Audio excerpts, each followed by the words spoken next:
And now, News Channel 10's 24/7 local weather first alert forecast.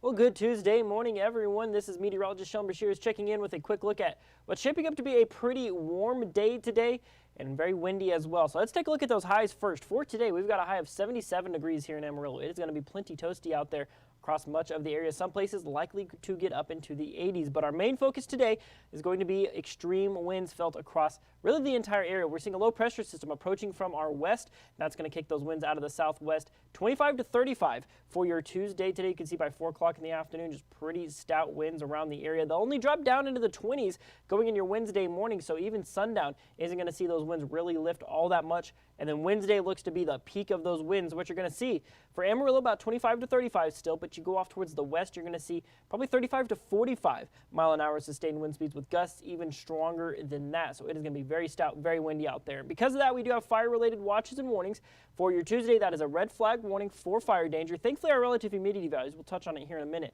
aren't as bad as they could be. We have a fire weather watch for Wednesday, which is more than likely going to be upgraded to a red flag warning for tomorrow. In terms of wind-related watches and warnings, today is a wind advisory. That is for 40 to 50 mile an hour gusts today. High wind watch for tomorrow if that becomes a high wind warning. We're talking 60 plus miles an hour on those gusts, so it's going to be pretty nasty out there. Looking at those humidity values, like I said, really could be worse. Today we'll drop down 25 to 30%.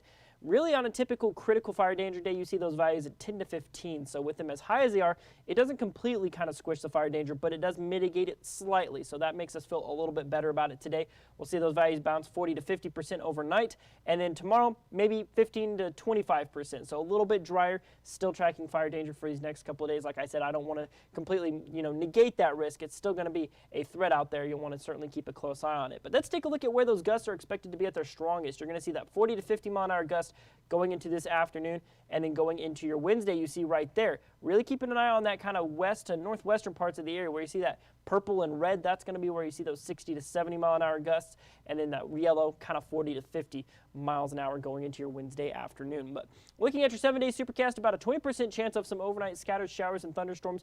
Very light, not really going to be seeing too many impacts, but you may see an overnight shower. 77 for your Tuesday, 44 tonight, 68 for your Wednesday. You'll see 31 overnight there as we drop down into the 50s Thursday and Friday, but we'll bounce back into the 60s and 70s just in time for the weekend.